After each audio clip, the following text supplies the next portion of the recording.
Oke, jadi ada 5 tadi jenis departementalisasi. Jadi setelah work specialization, kemudian ada departementalisasi ya. Nah, sekarang prinsip yang ketiga atau elemen kunci yang ketiga yaitu chain of command ya atau rantai komando. Jadi ini terkait dengan garis otoritas atau kewenangan ya. Authority itu adalah kewenangan. Dari yang paling tinggi ya jabatannya sampai ke yang paling bawah. Jadi ya, untuk menjelaskan siapa melapor kepada siapa ya. Rantai komando.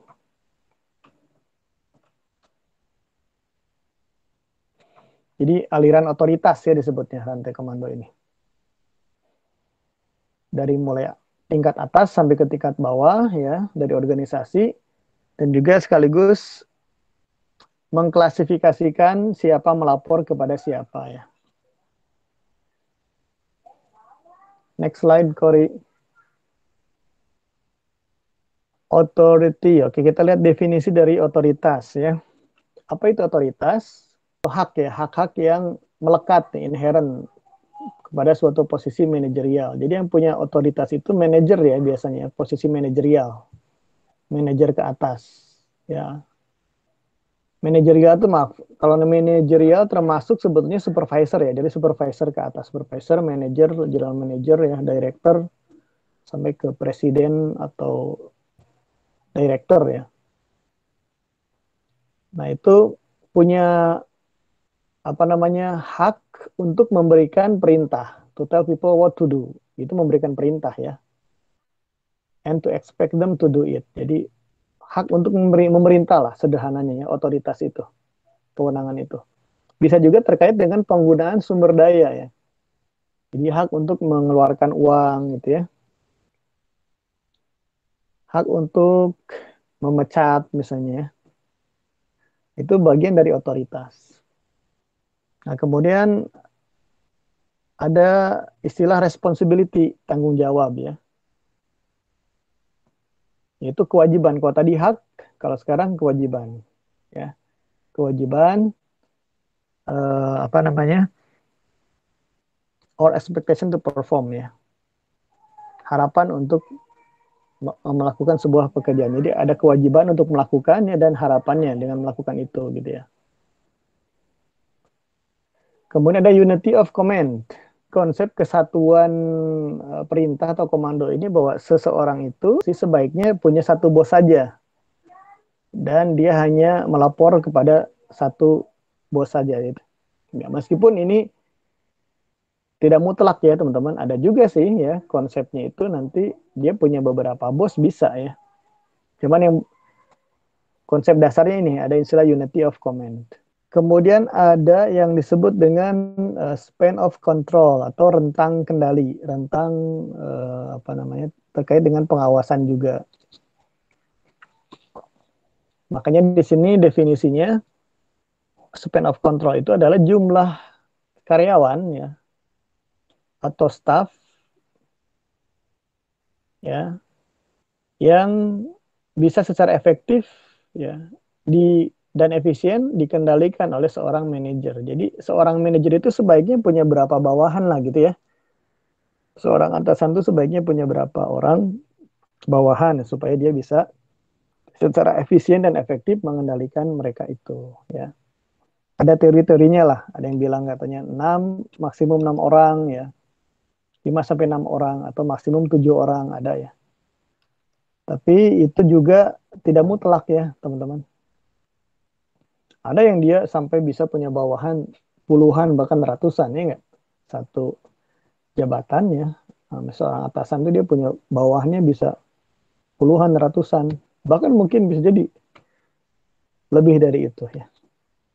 Nah, kemudian width of span is affected by. Jadi rentang kendali ini ya, panjang lebarnya itu bisa dipengaruhi oleh apa?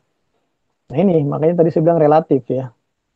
Oleh keahlian dan kemampuan si manajernya. Manajernya kalau dia ahli bisa mengendalikan orang banyak ya, span of controlnya bisa bisa rentangnya bisa banyak ya. Yang tadi teorinya 1 sampai 7 misalnya, sekarang dia bisa sampai puluhan, bahkan lebih dari itu. Kemudian karakteristik dari employee-nya ya. Kalau employee-nya nurut-nurut ya enggak, mungkin lebih banyak yang bisa di uh, supervise oleh si manajer itu. Karakteristik dari pekerjaan. Kalau pekerjaannya sederhana mungkin lebih mudah dikendalikan, jadi banyak orangnya pun nggak masalah. Misalnya contoh ya, proyek pembangunan ya, proyek developer properti gitu. Kalau pekerjaannya sederhana, misalnya kayak dia butuh, ini kayak pengecoran ya, pengecoran.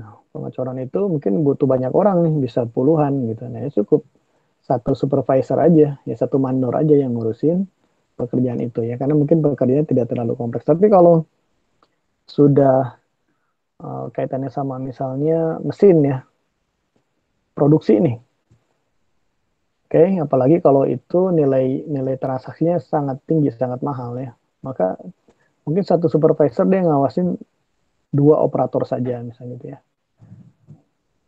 ya contoh.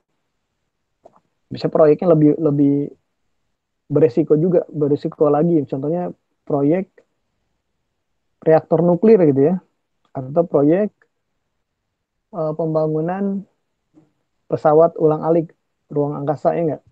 Itu mungkin bisa jadi satu supervisor ngawasin 2 saja gitu ya si operatornya gitu. Ya, tergantung jadi karakteristik dari pekerjaannya. Kemudian kemiripan dari pekerjaannya. Ini lebih mudah lah dipahami. Kompleksitas dari pekerjaan tadi sudah. Dan physical proximity atau jangkauan dari secara fisik ya. Kalau lebih jauh si bawahannya, subordinat di sini bawahan. Misalnya secara fisik ya bisa jadi lokasinya, wilayahnya ya. Oke, misalnya contoh, kalau teman-teman lihat ya ada misalnya ada Microsoft Indonesia ya. Mungkin ada juga Microsoft Asia Pasifik gitu ya. Mungkin si Microsoft Indonesia dia melapornya ke mana nih? Nggak langsung ke headquarternya di Amerika ya, di Silicon Valley gitu. Dia melapornya ke Asia Pasifik dulu. Mungkin bisa jadi base-nya di Singapura ya, atau misalnya di mana lah, saya nggak tahu nih. Mungkin bisa jadi di India misalnya gitu. Nah, secara fisik, jangkauan secara fisiknya ya, supaya lebih mudah untuk supervise dari si subordinat atau bawahan. Rentang kendali yang kontras. Di sini ada yang apa? Terlihat kontras. Nih, contoh. Nih, level organisasi itu ya, teman-teman di situ dalam bentuk piramid ya. Yang tertinggi, the highest itu misalnya di situ 1, dia terus sampai ke paling bawah itu jumlahnya 4096 ya. Jadi kalau kita buat leveling, si yang paling atas tadi itu dia sebetulnya punya bawahan sebanyak 4096 orang. Ya, level paling bawahnya ada 4096 orang. Atau bisa dengan yang piramid yang kedua itu lebih flat ya. Ini rentang kendalinya kalau kita lihat ya secara level organisasinya lebih pendek yang kedua ya. Tapi jumlah span of controlnya berarti kan lebih besar ya. Satu manajer dia punya 8. Dia lebih besar dari 8. Ya, jadi level organisasinya lebih pendek, maka dia span of controlnya menjadi lebih besar. Tapi kalau level organisasinya lebih besar ya, gradasinya ya lebih lebih panjang ke bawahnya, maka span of controlnya menjadi lebih sedikit. Ini apa namanya, kontras, maksudnya ya tergantung ya. Kalau contoh teman-teman, kalau orangnya si manajernya itu ahli di dalam mengendalikan orang ya, punya kemampuan atau karakteristik pekerjaannya lebih sederhana, maka model yang kedua ya, yang lebih flat tuh. Jadi satu manajer bisa mengendalikan 8 orang ya, 8. Kemudian yang 8 orang itu masing-masing mengendalikan 8 juga ya enggak? Berarti kan 64 gitu. Yang 64 itu masing-masing mengendalikan 8 orang juga. Berarti 8 kali 64 yang menjadi 512. Yang 512 itu mengendalikan masing-masing 8 orang juga. Berarti kan totalnya kayak 8. 512 kali 8, 4096 misalnya gitu. Paham ya? Jadi Anda mau apa namanya level organisasinya mau banyak atau mau sedikit, tergantung ya. Karena ini nanti berefek kepada apa? Berefek kepada struktur organisasi Anda. Masing-masing level mungkin base salary-nya beda ya nggak? Gaji pokoknya beda. Oke, tapi kalau Anda buat lebih sedikit level organisasinya, maka base salary-nya dan lain sebagainya lebih sedikit.